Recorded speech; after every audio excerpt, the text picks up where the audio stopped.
Maarten, can we start? Yes. Okay. Hello, everyone. My name is Linda van Beek. I'm Executive Director of Global Compact Network Netherlands. Welcome to this event, Shaping an Inclusive, Sustainable and Free Economy in Europe. This is an event that's organized in partnership with Global Compact Network Netherlands and Socieres.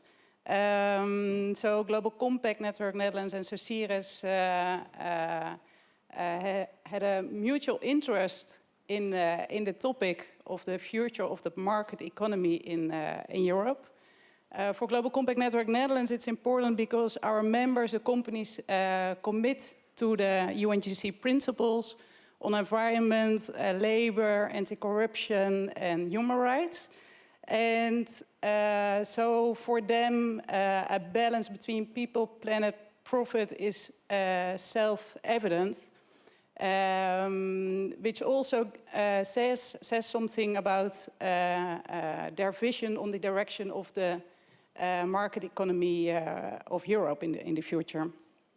And for Socieres, as a think tank, they do outstanding work on the future of capitalism, especially in the program finance and common goods. And so we decided to combine forces to realize this event. An event with young professionals who are here in Pakhuizen Zwijger. It's really nice to see you all, people from different companies and organizations. And we also have people with us that are maybe a bit less younger, but are really young at heart. Jan-Peter Balken and Govert Buys. They will won't be present here in Pakhuizen Zwijger because, unfortunately, they had a positive COVID test, and yeah, so I was really happy to be here at an event with many people, and it's like, okay, COVID is away, but unfortunately it's still there. But luckily they will be here on the screen, and on the screen they will be even bigger. Here they will be kind of giants. So, and they are going to present an important report, a draft report.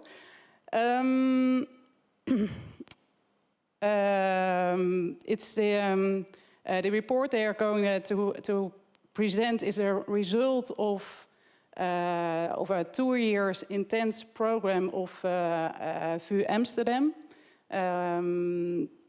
So they did a lot of research on the topic, and today it's a scoop for you because you are the first persons that they will share the insights of the draft report, and what is also important is that they are going that you will have the opportunity to influence the report, because it's still a draft report. So in autumn they are going to present the final report.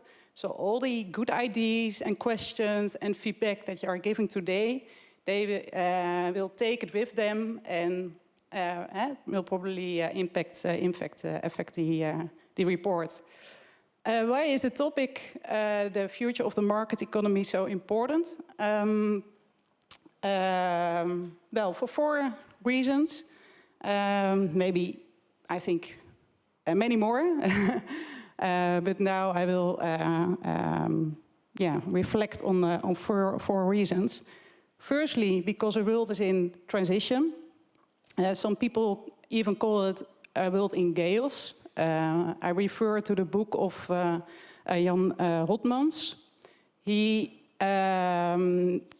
presented in the book that there are so many transitions at the moment, like on resources, on energy, the labor market, climate, but also spatial planning, healthcare, and so on. So it feels like a kind of a chaos in which old systems will be broken down and new systems will be built, will be developed. It's a chaos, but it also gives opportunities, because Jan Rotmans also shows that every individual can make the difference So every person can make a change and can influence these transitions. And that's also how what the members of Global Compact Network Netherlands do. They commit to the UNGC principles, so they show they want to live in a market economy with other values, the values on human rights, on labor, environment, and anti-corruption. And they also take leadership. They want to set more ambitious targets, for example, on climate change, on gender equality, more in general on the Sustainable Development Goals. And as a Global Compact Network Netherlands, we offer accelerator programs to help these companies. And the question then is, when they want to, if these companies are showing leadership, what it means also for the governments and for the market economy. So is the, for example, the market economy fit for purpose? So will the market economy facilitate this leadership? That's the question. So I hope we can discuss it today.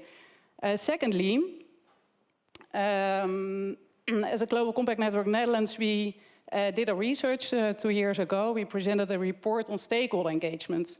And we had 2 observations. One observation was that in the Netherlands, we are showing the rest of the world best practices on stakeholder engagement. And secondly, the way how we do it also has positive impact on the SDG agenda. So you can accelerate on the SDGs when you have a stronger stakeholder engagement.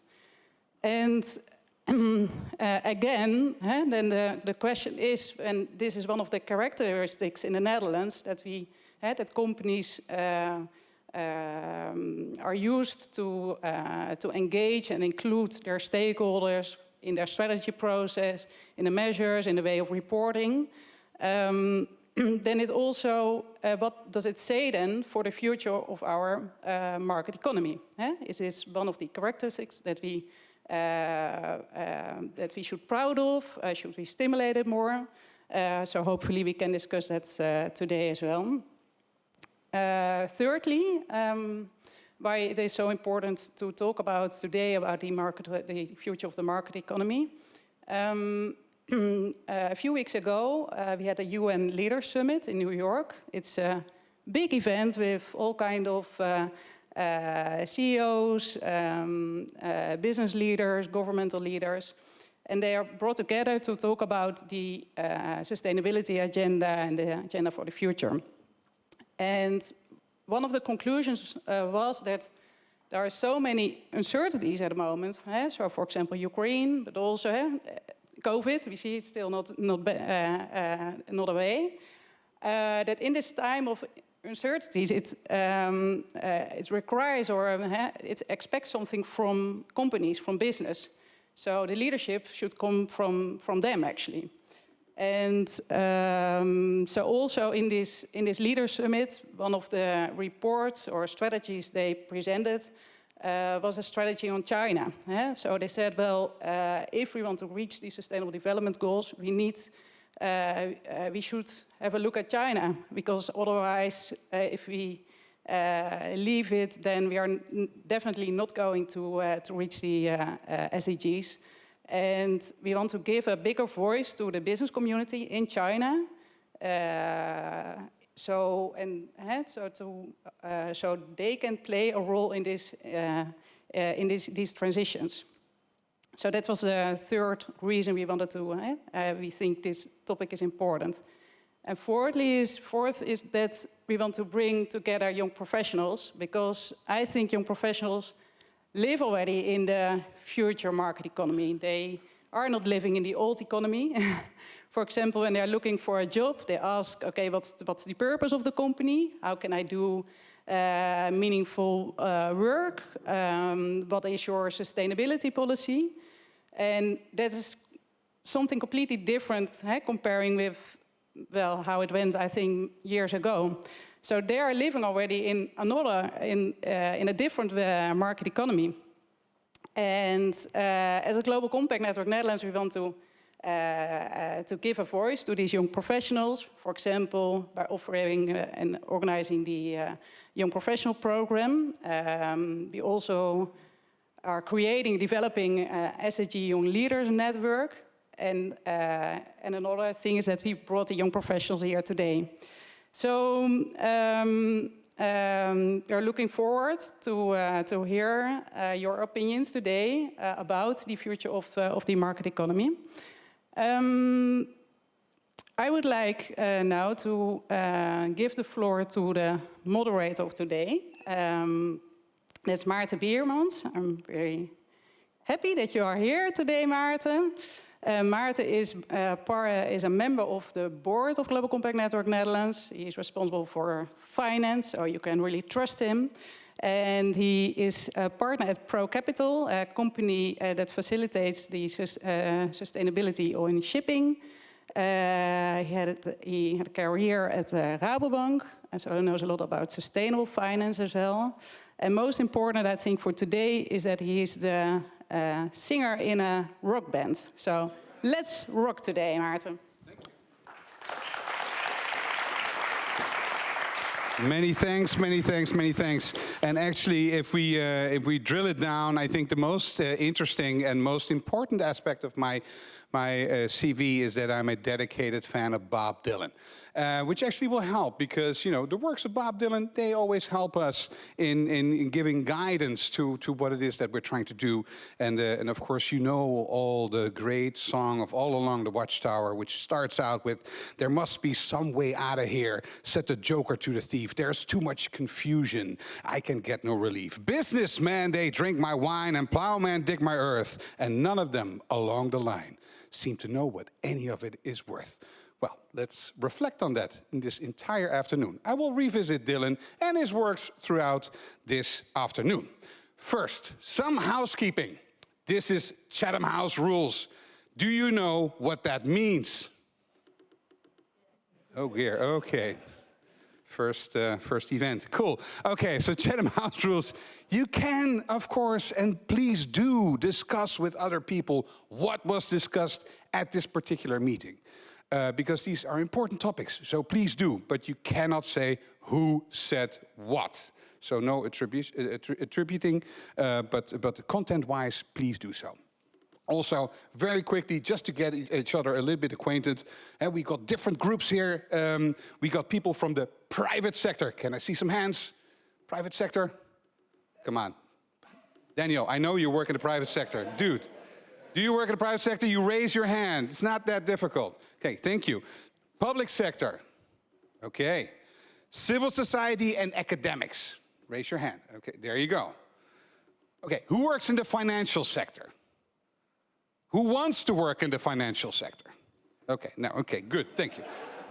Very good. So we got acquainted a little bit, and that's fine. Now, one final housekeeping. You see camera 1 is over there in the corner. Our 2 COVID patients and also speakers this afternoon are able to join us through that camera, so they will be able to interact a little bit more with the audience. And it now remains for me to introduce the 2 speakers who will now talk about their report on the future of the market economy in Europe. And that is, of course, the former Prime Minister, Professor Jan-Peter Balkenende, and Professor Govert Buys of Economic and Social Innovation of the VU, also from here in Amsterdam. So, if the technology will assist us, I hope that it is possible to materialize, and it would be so cool if that had worked, like, you know, materialize. And not, you know, whatever, hey, this, please, somebody, some, can we switch them? Ah, okay, I see movement here. I see Govert Buys on those screens, not on those at the moment. Yes, okay. And as was said, larger than life, please, please welcome our keynote speakers for this afternoon. Thank you.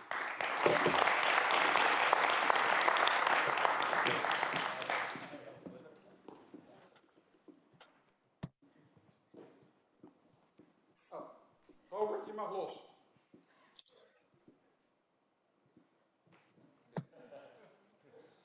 Yeah, I think Jan-Peter goes first. Yeah. So, Yeah. Okay. Well, thanks. It's great to be with you, but I'm really disappointed that we're not able to meet in person. For me, it started last weekend. During the last 2 years, I did not have COVID, but now in this week I had COVID. Had a test on Sunday, and on Monday I was phoned by the health organization GGD, and they said, well, if your complaints are disappearing on Thursday, then you probably can go out on Friday. But then I was thinking, suppose I would stand now in front of you and saying, well, I had COVID, but now with you, I'm so happy. I do not think that would lead to big applause from your side. So it's better to be a bit more safe and do it from home. But in any case, I thought, I cannot join you, but Govert can. So we phoned yesterday, and Govert said, I will be there. But this morning, I received a message from Govert, and he said, sorry, I have also corona. And the funny thing was, I have his app message here. Govert said, maybe your mobile phone has hidden teleportal qualities. So you think that because of the phone, you're a victim now of corona. So it's a pity, but it's how we have to handle at this moment. Linda made the remark, so I don't have you, but I have my books. And Linda made the remark about the book of Jan Rotmans. I have it here. Omarm de chaos, embrace the chaos. You have it as well. Okay, then the next one, Govert. Do you have this one also, Net Positive of Paul Polman? Also there. And I also have another one. I received it quite recently. The Changing World Order of Ray Dalio, Why Nations Succeed and Fail. So, and I can go on with that. Govert can do the same. Well, what about today? In my contribution, I would like to make 3 points. First, 5 brief, more personal observations about the world in which we live. Secondly, that's the most important point, 3 remarks about Europe, and then some final remarks. I hope you are happy with these 3 points. And Govert will talk more in depth about the report itself. So, first, my 5 brief personal observations. 2 months ago, I was invited to give a speech in Athens for INREF, that's an organization of investors in real estate. And the theme was building a balanced future, and it was about full recovery and sustainable recovery. And then I said, how is it possible to talk about full recovery after what we've seen during the last 14 years? 2008, 2009, we had a financial crisis, economic crisis. Then we got the Euro crisis. Then COVID-19, and now Ukraine, only in 14 years' time. So many crises behind each other, that's a big risk. And that leads also to the situation that you might lose trust and might even lose hope. So that's the first observation. Second observation. After my time as PM, I became partner of corporate responsibility at EY. And in those days, so 10 years ago, I read a fascinating book written by an American author, Parag Khanna. He was an advisor of President Obama. And the book had the title, How to Run the World. He was 34 years old, and isn't it amazing? You're 34 years old, and then suddenly you write a book with this brilliant title. And what was his analysis? He said, if you want to reach goals worldwide, if you want to find solutions for global issues, you will see the development of new alliances between governments, big corporates, civil society organizations, even religious groups. And he said the concept of the nation state is fading away 10 years ago. Well, complete other situation occurred. The nation state is back and fully, and not in the way that has been meant by Francis Fukuyama at the end of the 80s. You know his famous paper, The End of History. He said, we will see one model worldwide. The end of history, he said, it's about the development of the liberal democracy. Well, what have we seen during the last 10 years? We see the upcoming of autocratic regimes on the one hand, and on the other hand, we see the confusion in democracies. And you see books with titles like The End of Democracies or How Democracies Die. And this is a serious situation. So if you want to reach societal goals, you must have a kind of stable governance. But what we see now is completely the opposite. Autocratic regimes and democracies in confusion. Second observation. My third observation. From time to time, I work together with Geert Nols, it's a Belgian economist, the founder of Econopolis, a research bureau in Belgium. And a few years ago, he wrote a book with the title Gigantisme, Giantism. And he's analyzing the power of the big organizations worldwide, the superpowers. And they have so much power, in fact, they can dominate everything. So he is complaining about the power of those giants. And these giants are coming from the United States, but also coming from China. And this also leads to the question, what does it mean for a continent like Europe? So that's my third observation. My fourth observation. Last week, I had a meeting. I attended the World Entrepreneur of the Year meeting of EY. I spoke with Ella Robertson. And Ella is the managing director of One Young World. And maybe you know that organization. I think it's a fantastic organization. I've been there for a few times. I was always inspired by the people, but also by the atmosphere. You can see meetings of 1,800 people from all over the world. And in fact, these young people speak the same voice. They have the same ideals, the same views. They are really convincing. And if you listen to the voice of the young generation, this is about tackling the issue of climate change or the circular economy or combating inequality. That's in their mind. And if you compare the orientations of the young generation with what we see globally at this moment, with all the geopolitical tendencies, then you can see there's a gap between the voice of the young generations and what we see in, let's say, the world of geopolitics. And that brings me to my fifth observation, of course, that's Ukraine. Ukraine is really terrible what's happening now. It's an illegal, disgusting war of Russia in Ukraine that has huge consequences. And why do I make the remark about Ukraine? Of course, we follow it every day. But see what's happening within the United Nations. You know, there have been some motions about it. And then you can see that only a few countries are supporting Russia. That's clear. And then you have many countries, they are criticizing Russia. But there's also a group that is abstaining. They are not voting. And those countries are countries like China, India, and others. So a big part of the world is, in fact, not saying we support Russia, but they let Russia go.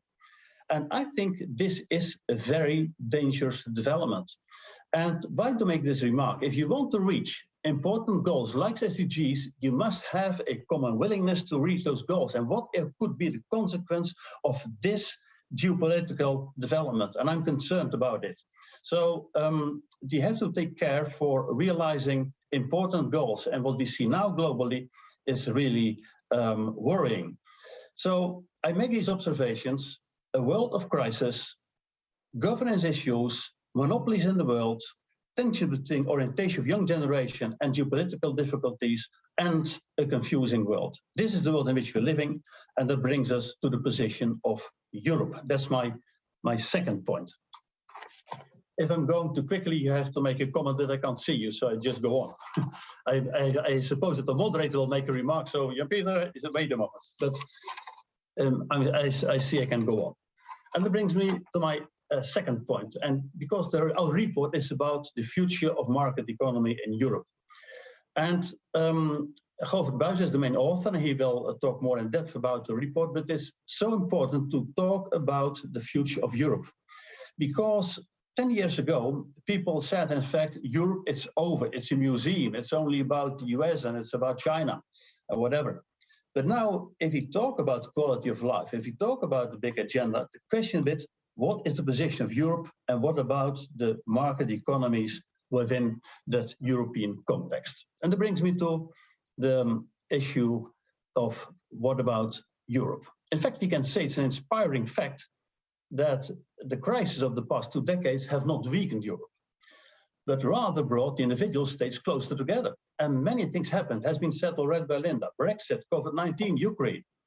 And time and again, people said, we need each other. Europe is a community, and the unity of European countries around Brexit, coordinating during COVID-19, and economic and ecological strengthening, RRF and Green Deal are proof of that. And you get the impression Russia has tried to split European countries. In fact, if he intended to do that, he really failed. Europe is probably more united than ever, and this has to be continued. It's not easy, you can see also difficulties, but in any case, Europe is still united. Crises have united Europe, but that's not all. Maybe you've heard about Jean Tirole. He was an economics Nobel Prize winner. In 2016, he wrote a book with the title Economics for the Common Good. And in that book, he said, Europe once again needs a long-term vision. we must rehabilitate the European ideal and remain united around it. And this long-term vision will have to be shaped by the awareness that Europe is a community of values. Values that I consider to be very relevant are solidarity, responsibility, stewardship, justice. And values find their foundation in universal human dignity. And perhaps these times call for us to rediscover and live these values anew. And it's remarkable how many moral perspectives are at play in the world of today and tomorrow. Already there has been, the SDGs has been mentioned, Sustainable Development Goals, and the core idea behind it is leave no one behind. And of course, we all know Laudato Si, and Laudato Si refers to our planet as our common home and underlines the care for the creation. So our times are yearning for this value-driven policy. Societies are ready for it. Politics must now show moral leadership, and the same counts for businesses, NGOs, universities, etc. Looking at the developments in context, one notices the importance of long-term vision, the European ideal, and to remain united. And from that perspective, I set 3 central guidelines. 1, a Europe that serves the SDGs. 2, Europe as a source of inspiration for new connections between economic, social, and ecological development. And 3, Europe as an advocate of values. Let me elaborate a bit on these 3 points. First, Europe to serve the SDGs. If we want to secure the future of generations to come and our planet and act in a truly sustainable way, we have no choice but to strongly implement the SDGs. In a world of, as I said, advancing autocrats and democracies in confusion, a global agenda is needed that connects countries, businesses, NGOs, knowledge institutions, and people. And it's my conviction that SDGs offer this agenda. Summarized as leave no one behind, improve the quality of life for everyone, and take care of our planet. Europe has much to offer to drive this agenda forward. I remember Herman Van Rompuy, he was also involved in our series with the talks with economists. He said, show results and convince people. So realize reforms and speed up processes of decision-making. And acting in this way can also increase Europe's geopolitical weight. Konrad Adenauer once said, we all live under the same sky, but we don't have all the same horizon. And the challenges facing the global community require precisely that. A common perspective, a common agenda, and moral leadership. And Europe has a great responsibility here. That brings me to my second point regarding Europe. Europe as a source of inspiration for new connections between economic, social, and ecological development. During the last months, also in our project, we've been talking about the future of capitalism. And you see there's a discussion worldwide about which type of market economy is preferable. And we talk about stakeholder capitalism or moral capitalism, responsible capitalism, progressive capitalism. And in each case, it's about thinking more in the long term, doing justice to all stakeholders and not just the shareholders, and a considerably better balance between economic, social, and ecological interests. So values over profits. And the climate crisis is forcing us to face the facts. And the resource issue could have immense consequences. And concerns about increasing inequality are growing rapidly, and the consequences could be disastrous. Not so long ago, I attended a conference called Resourcewende in Amsterdam. And for Svendrup from Norway, he really underlined the issue of scarcity of natural resources. He was really concerned. And I spoke with Peter Bakker, the president of the World Business Council for Sustainable Development. And he said, we have to combat inequality, otherwise we have huge difficulties. And the question is how to act now. I think Rhinelandic thinking, the idea of a social and ecological market economy and more trust and cooperation offers the prospect of a better future for all. But this only works if real steps are taken. And I want to thank the young economists because you all gave great recommendations for that. Europe can and must make the difference here. The lessons from Why Nations Fail are highly topical. And this is one of my favorite books. It's about when can countries be successful. It's always about innovation. It's always about rule of law. And it is about inclusive institutions. And also can recommend the last book, The Narrow Corridor, a beautiful book about the balance between state and society.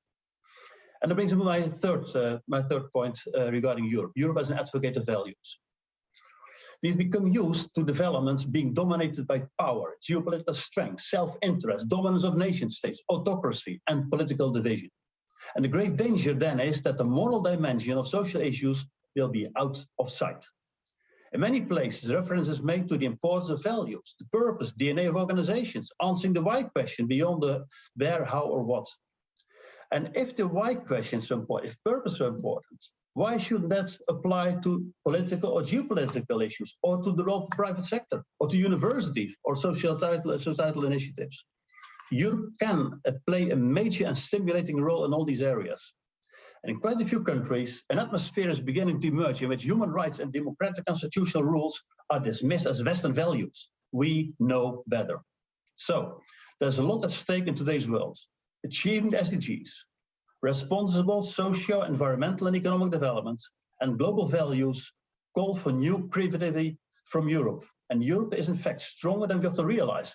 Let me remind of the vision of Rob de Wijk, professor, and he's very clear, Europe is much stronger than we often think.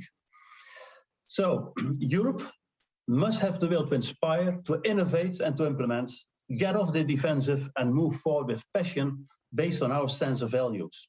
Opposite geopolitical power struggles and divisions leave no one behind in our common home. To rehabilitate the European ideal is essential. And that brings me to the end of my contribution, and that's my third point. We're talking about the future of market economies in Europe. And if you talk about this issue, this is a part of a much bigger story. This is about values. This is about the global agenda. This is about the reorientation of capitalism. This is about the view on the role of corporates, on NGOs, on knowledge institutions and governments. New insights are necessary. I was so happy with all the debates we had with the economists, for example, Joseph Stiglitz. We know about the vision of Kay Raworth, Donut Economics, or Mariana Mazzucato, the value of everything. So in Europe, many discussions are on the table. And if you talk now about Europe, we usually talk about strategic autonomy or the Green Deal. But I think we have to talk about the broader concept of the future of Europe and the role of the market economy. So I'm very happy that we started this project. And Govert, I think now it's time for you to take over to talk about more about the report. In any case, what I have seen during the last year, there's a lot of dynamism regarding this issue. People do understand we are living in changing worlds. Europe must not be in the defensive. I'm really convinced also what we've seen after and now in time of Ukraine. We need Europe, but Europe has to fight and to struggle for a better position. But that has to do with the view on the future market economies. That has been on agenda during the last 2 years. And now over to you. Thank you very much.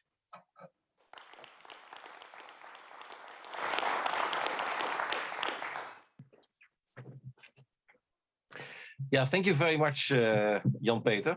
I think you have already sketched, I think, the context and some key elements of the report that we are working on. And of course, it would be strange if that would not be the case. But yeah, especially have given more of the background and context.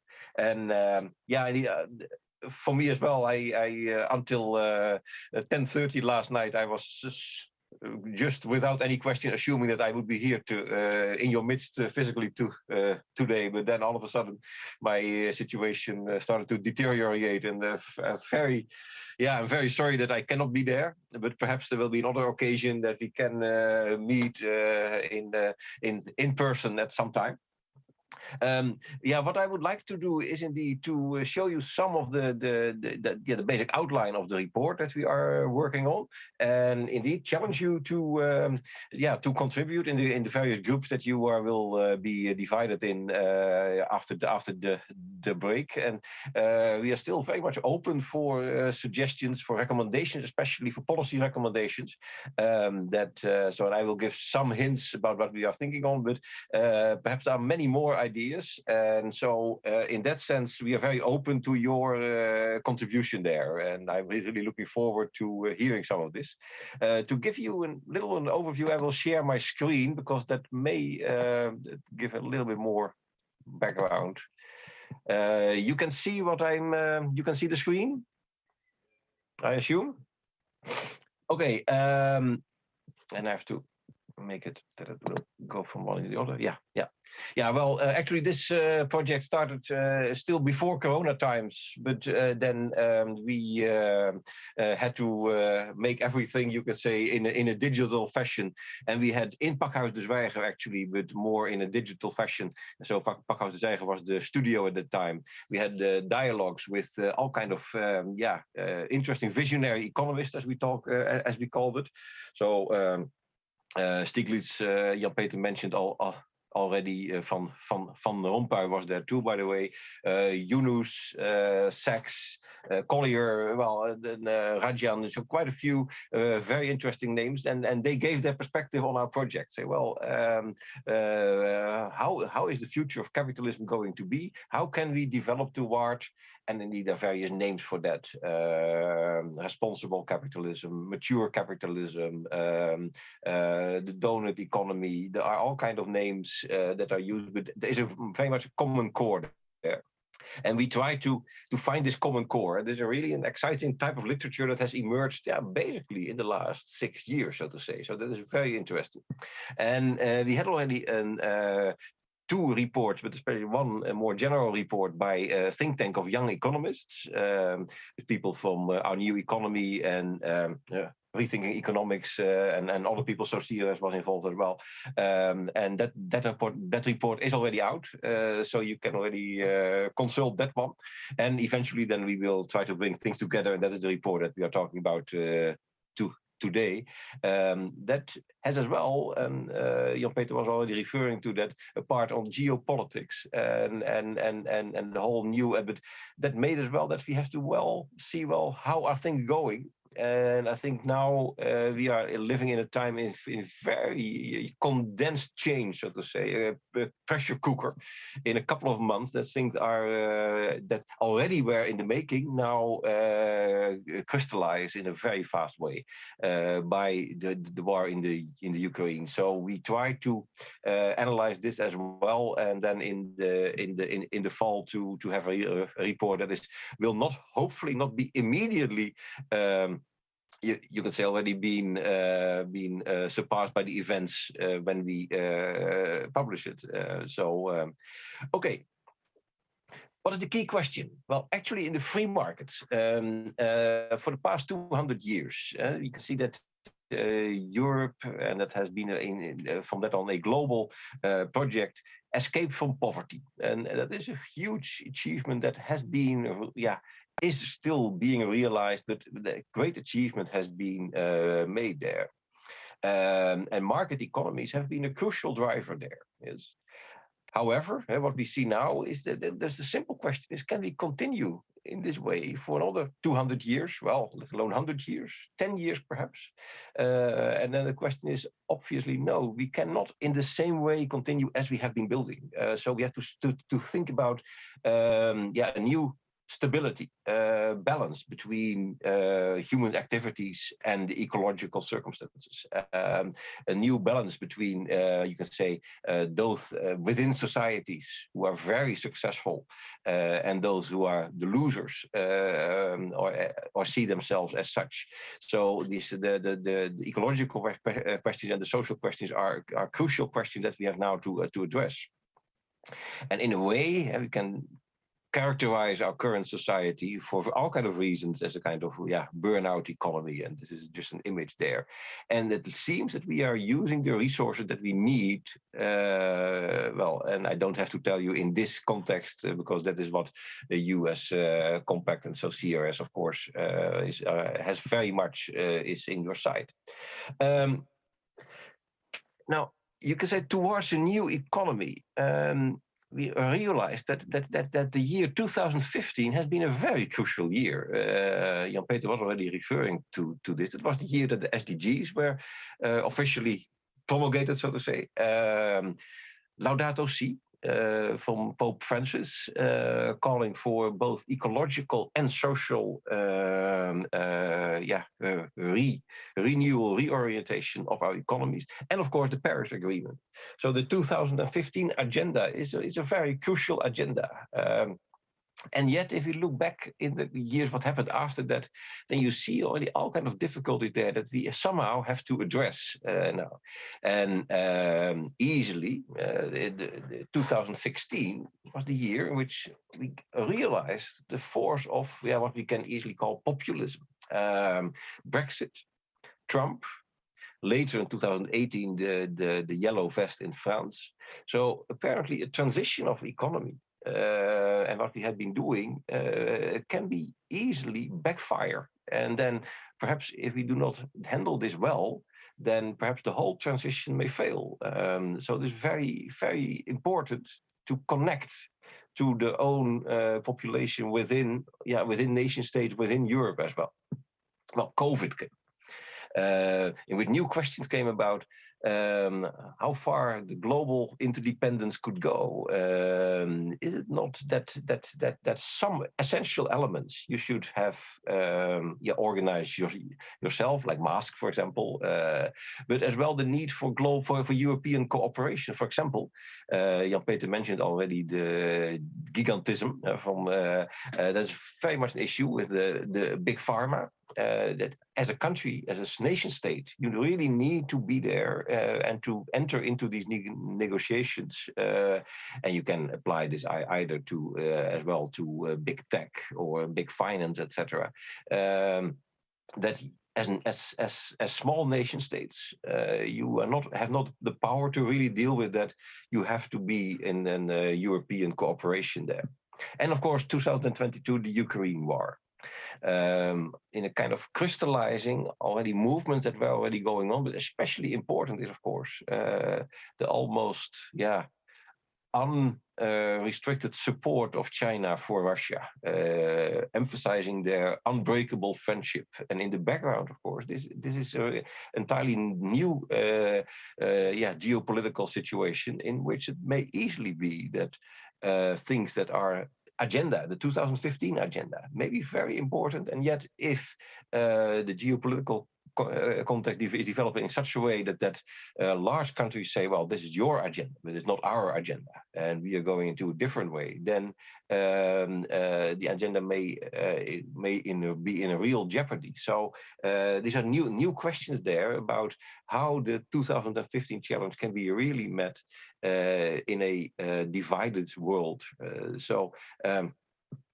And which brings to the role of Europe, and Europe that has to have the courage to remain on this 2015 track, and yet in a new context, perhaps have to find new ways of organizing this in itself as European nations, but certainly as well in a geopolitical context, and has to take on, and you see that that is happening right now. The current European Commission is calling itself the first geopolitical commission, and that is really maybe very important.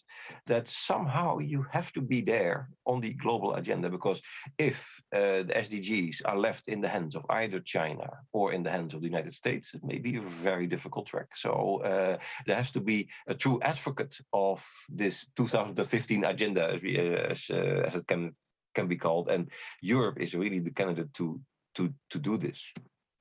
So from these 7 years, there's just a way of looking back for what happened in the last couple of years. You can say a fourfold task emerges.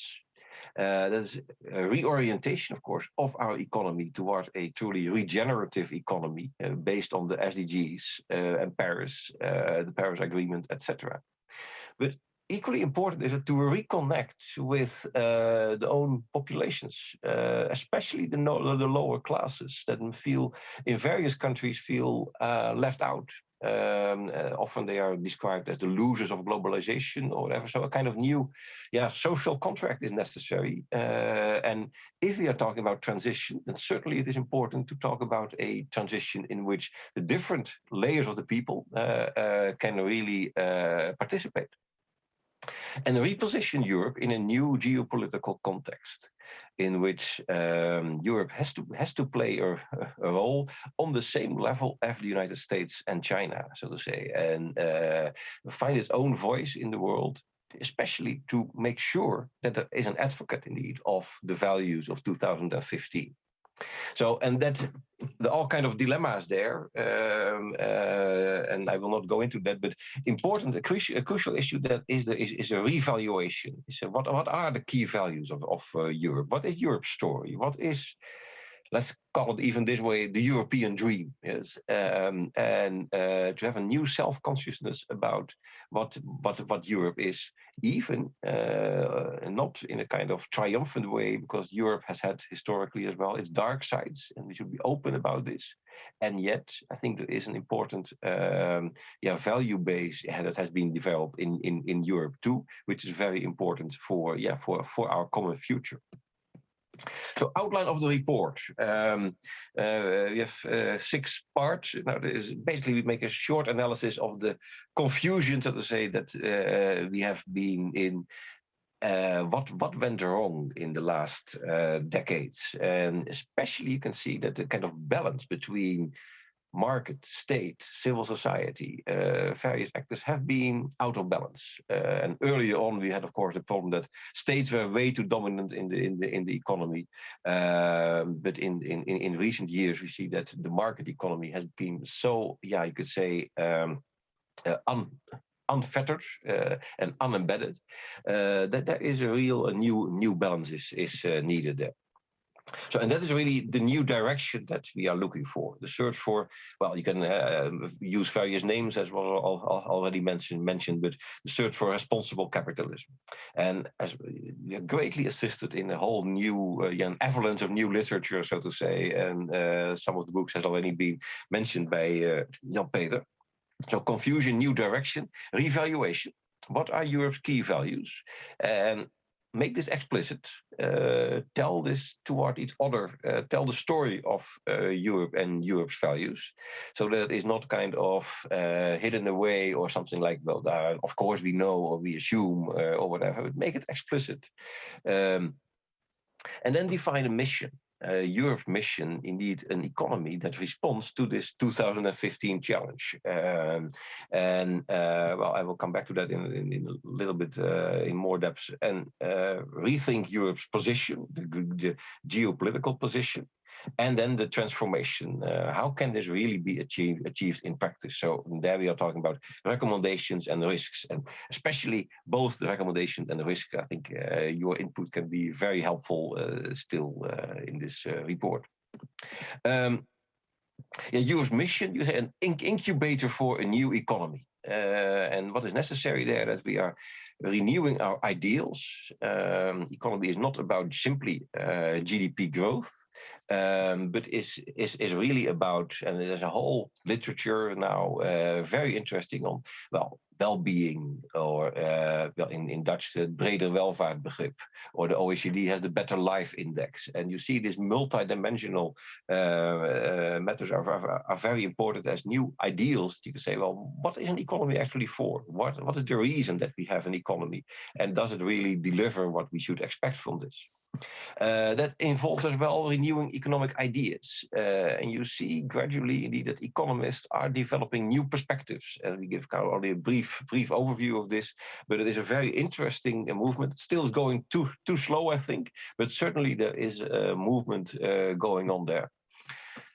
This already, I mentioned as well, in a way, renewing the indicators that we are talking about, both on the national level, on the international level. I mentioned already the Better Life Index. You can as well use the SDGs there, and there's still a lot of work to be done to make this indicator really solid, and to an integrated reporting on the level of companies.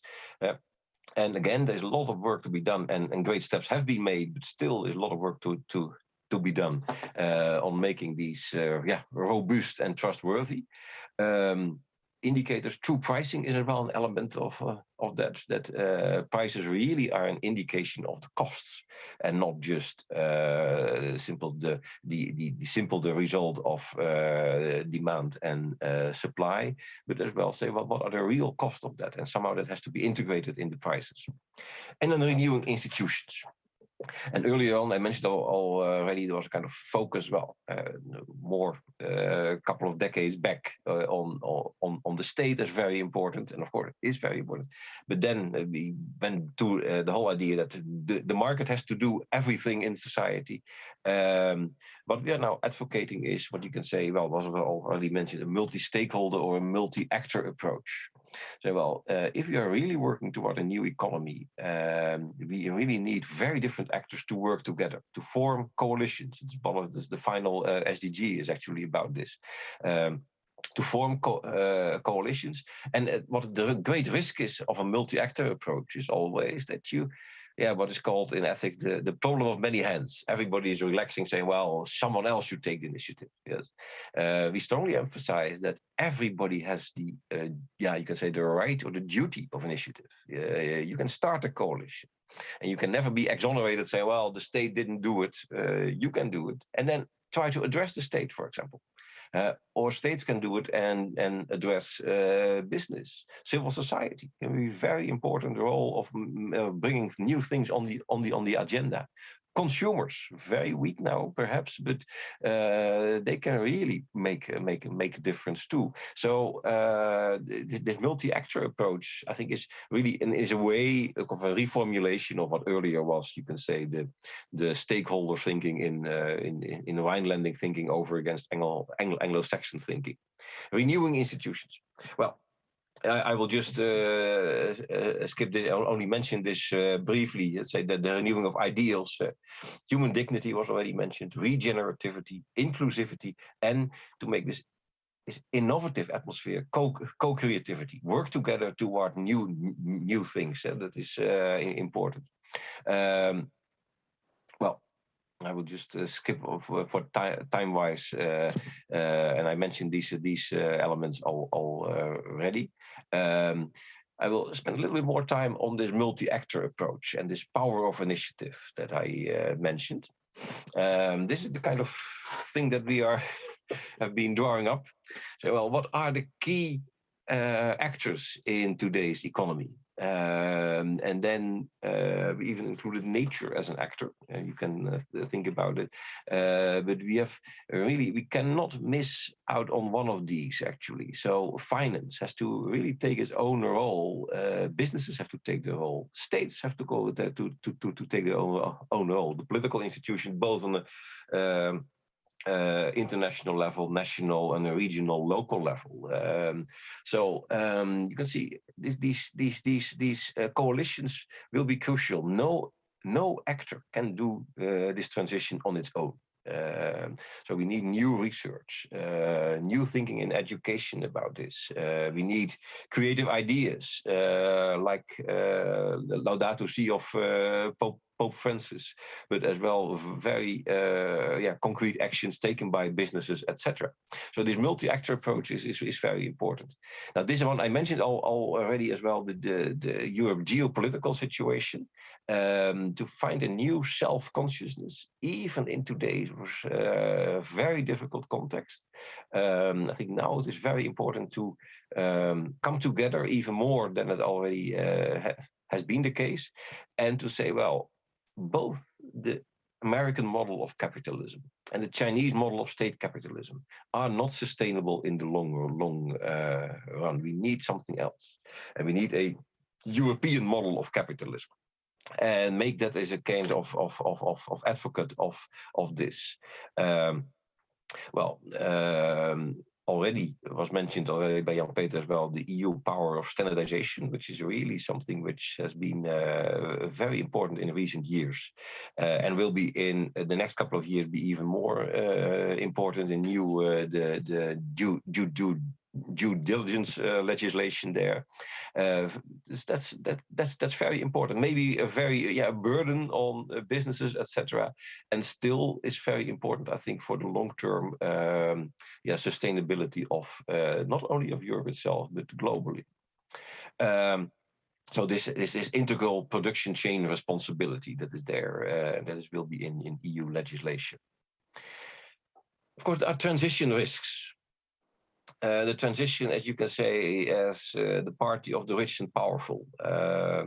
who are talking about it and not doing too much about it, and actually becomes more a kind of bubble in which, a large part of the population will not share. So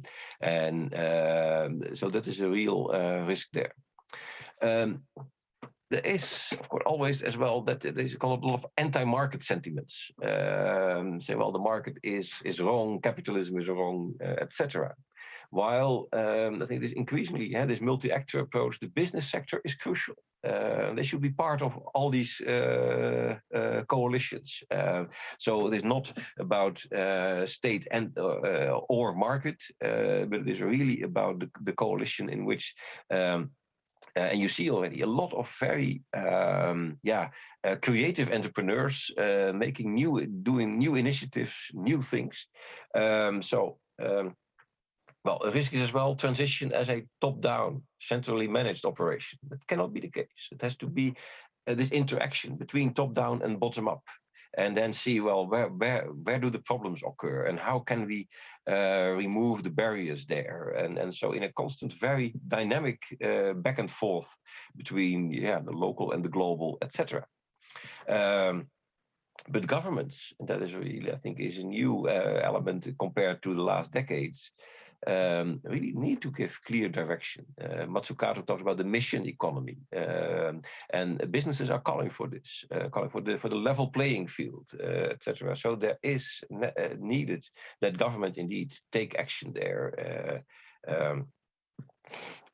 And risk is if we talk about transition as something which will not cost anything. Yes, we have to be honest that it will be sometimes difficult. Transitions are difficult. Yes, we have to be honest about this. Exactly, to like Churchill was talking about blood, sweat, and tears. Sometimes it may be difficult, yes, but there is a better future ahead. That is very important to make that as a key message, actually, because we simply cannot continue in the way we have been continuing now. So politics of hope, I think, is I think the final that I mentioned there. I will give one brief example of what this could mean when businesses will start what Paul Polman indeed calls to be net positive. There's a very interesting of a pharmaceutical company, Novo Nordisk, who is producing insulin for diabetes patients. Yes. And when they were talking about the long-term strategy, they say, well, okay, what will be really good for our profits if there are many more people who have diabetes? Long-lived diabetes, how more, the more diabetes there is, the better it is for us. And then there was, this is really strange that we are saying this. Of course, we cannot really say this. And then they start to move around the entire business model and say, well, actually, we should, our societal responsibility is to reduce diabetes. So can we not change our company into a knowledge center for reducing diabetes and help local governments, etc., with all kinds of programs to reduce diabetes and helping people to live more healthy, etc. And still we make insulin for those cases that there is diabetes. But we really, our goal is to really end diabetes. Yes, and then they made that into a profitable model. That's a very interesting transition. And you ask not say simply we have to multiply our profits. No, what are the profits for? What is our company for? The purpose. And then think back from the purpose and then change your company accordingly. That's a very interesting example of the type of transition that are necessary. Final sheet is there and I hope really that you can add to all these kind of recommendations. And I mentioned just a couple of them that we are thinking on right now. Often it is called that businesses are calling for a level playing field. I mentioned it already. In Japan, they did something else, although similar, but what you can call a front runner playing field. Yes, when there is a real innovation. for example, a certain production process that has become much more sustainable, then the government is making this the new standard in say 2 years from now. And that's the front runner idea. The front runner gets the reward of becoming the new standard. And a lot of companies in the same sector then, of course, are not able to have this technology themselves within 2 years. So they have to buy the technology from the front runner, who then gets back its research and development investments. And that's a very interesting thing of how you can then accelerate, you can say, real innovations there. Perhaps taxations can be perhaps have been much more smart in that and say, well, when companies qualify for certain characteristics that we said there are certain standards, then they can get a tax cut, for example. Should we perhaps much more bring nature into our democracies and in our boardrooms with a special ecological representative? Something like this. You can think about this. Much more creative relationship between business and civil society. Now, often there is still this idea of the clash between business and civil society. Yes, can we think about more fruitful that really helps businesses to make the transition? And of course, civil society has its own role, but perhaps there can be much more creative rules. We have been very much emphasizing the knowledge-based economy, kenniseconomie. Is that really wise if we're talking about the various skills that people have, manufacturing skills, etc.? So is a balanced economy not as well that people, does inclusivity, that people who are not going to higher education really have their own role in an economy? A new balance between globalization and localization. And of course, when you saw last year this in the Suez Canal, this evergreen, and you saw how this incredible amount of consumer goods coming from China every year. Is this really sustainable in the long run? Okay. True pricing, I mentioned already, as a basic policy for governments, for business and the governments, and not any longer have the external costs just externalized, but internalized in the prices. And I think the final one that you can think about, you can think on much more recommendations, is a much more open and frank global sharing of green technology. The ecological problem is a shared problem of all humanity. So if we have good technology here, we should make this available, perhaps at low price worldwide, in order, because when Europe becomes greener, yes, but China does not become greener, yes, then as a whole, the world is not going into the right direction. So perhaps we should much more have a global sharing of green technology. So these are just some recommendations and ideas, at different levels of abstraction and concreteness. But I'm really looking forward to get your input on this respect as well, and when you are going in the diverse groups. So, the final one, yes, I see, especially in the finance sector. That was in the Institute Montagne had a report last year. And in Dutch, we can make the distinction between beleggen and investeren. Yes, share investment, shareholder investment toward participatory investment. To take a risk in companies who are really doing good, innovative projects, and then financial industry, pension funds, etc., really participating in this and taking some of the risk there. Okay, well, this was some of the outlines and elements of the report that we are working on. So your input will be greatly appreciated. So thank you. Thank you both very much.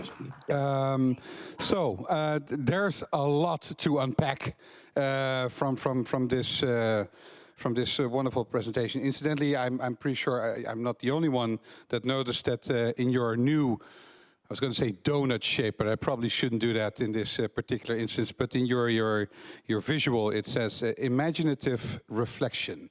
Well, ladies and gentlemen, we're going to do some imaginative reflection. Just to be very clear, these two gentlemen are looking for your feedback, your honest feedback, not from, oh, that's a cool presentation. And they want to know what's missing. They want to know if something works, if it doesn't work, what should be added, what should be changed, anything that they can use to make their report better. And just to be very clear, because I'm pretty sure you're wondering, what's in it for me. Well, these two gentlemen, they're really, really sorry that it couldn't be us here physically, right here. But with the presentation of the report in fall, there will be drinks, and you will all be invited to thank you for your input that you're now going to give. So there's only going to be drinks when you actually give some input. So, anybody, first reflections? Suggestions, remarks? Yes, sir. So why do you want to send your message in the form of a report? Okay. Thanks, you. Sir, apologies. But that's a good one. Let me just grab a couple, and then we can go back to the gentleman. Anybody here? Yes, sir. How are we going to deal with the fact that we will take the lower class as shareholder in it? Because even if I look around, we're probably not good representatives of that class. And there are a few 100 million people inside Europe. Okay. That's a good one. So representation. Anybody else? Okay, there we go. The most interesting part from the report to me was that we have to reset the ideals. But then we can even target lowering the GDP, and if it's possible, then how can we persuade others when we are looking at GDP as the most important economic growth indicators? Thank you much. That was Thierry, and here we have another question. Very good. And then we'll go to the folks. Thank you. Hi, it's Maria. It was a very interesting presentation. Maybe just a suggestion on the language of the report, looking into inclusive language, sentiment, and bias tracking. For example, instead of referring to lower classes, maybe referring to minorities, things like that. Very good. Excellent. Final suggestion, Jan van der Herik. Young at heart, hence... You are also pleading for nature to become, that there is a representative, maybe in the board of a company that is looking after the subject of nature, but what about the future generations? It would be a nice combination if you have future generation and nature represented at board level. Okay, interesting addition. Okay, gentlemen, lots of questions. The floor is yours, please. Shall I start? Yes, sir. Okay. The first, why a report? I think is in any case important to lay it down any document. And I've been discussing this with Govert. So the format about we're thinking now is to write a bigger book because it has a lot of content. And you can talk about a small version of it, a smaller report that is better for communication. So I think it's necessary to write it down. So we are thinking about and having a bigger book and a smaller report for communication reasons. That's one. Second point, it was a remark about the reset of ideals and lowering GDP. Well, in fact, GDP is not enough. I'm very happy with the remarks of Joseph Stiglitz that he said we're measuring things not in the right way. Already 10 years ago, he said it in the report, Mismeasuring Our Lives, why GDP doesn't add up. So you will also find in our report comments on how to measure those developments, because if you measure not in the right way, you get difficulties. That's it. And then the last point, okay, I agree with the fact that it's not only about nature, but also about future generations. That's a good one. So we can take into account those things.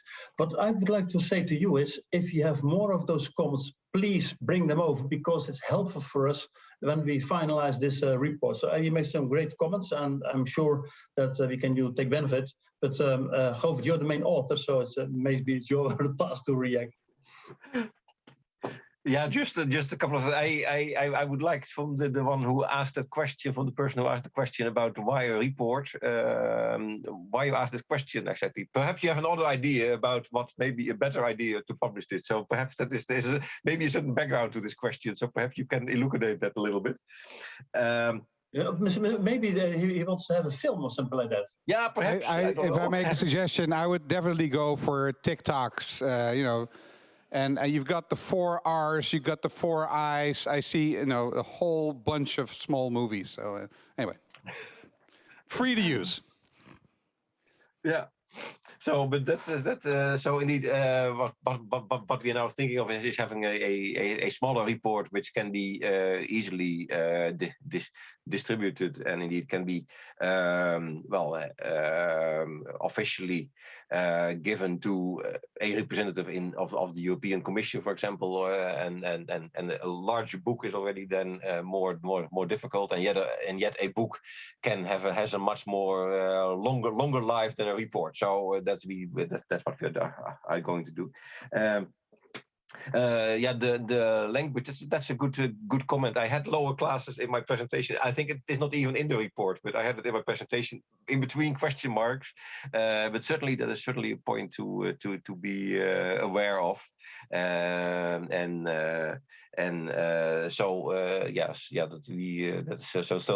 Thank you for that comment. Yeah, so I think the other questions have already been answered by Jan-Peter. I think it is very good to combine this. There's the representative there of nature and the future generations. I think because that is really, and you see it as well in now among I see it among my own students, etc. That really, of course, the future of our Earth is really a matter of great concern for them, and of course one of the crucial issues, much more than say, our future individual wealth or whatever. I see there really a change with 10 years ago among our students. So you really see this, the ecological question is really the most burning issue that they feel. So I think that can be very good combined very well. Yeah. Excellent. Okay, so thank you so much. So this was just the first batch. Yeah? We're going to have a very short break now, where you can all get coffee and water and what have you, and then you come back in, because we're going to have small sessions, these tables. Each table, there a different topic will be discussed, and then the idea is that we, after a half an hour of discussion, we're going to bring back Govert and Jan-Peter, and we're going to present the outcomes of those discussions. So, but anyway, there will be moderators at each of these tables. One thing, by the way, that struck me, that nobody actually pointed out, and I'm going to ask it, is there going to be anything in the report on a European economy, but maybe also a federalized Europe? Are we going to share the wealth more equitably across different European countries? I'm very interested to learn a little bit more about that. But now I'm misusing my position as moderator. I shouldn't do that. So I apologize. So again, thank you so much. We're going to go for a very short break. In 10 minutes, we're going to reconvene here in this hall. There are going to be all of these tables. First come, first serve. You can sit down at any table that you find interesting, and you're going to discuss, and we're going to really pick your brain like it's nobody's business. And then afterwards, we're going to share all the outcomes. And you know, just to be absolutely clear, there is going to be drinks afterwards. Okay, so. Small break now, 10 minutes.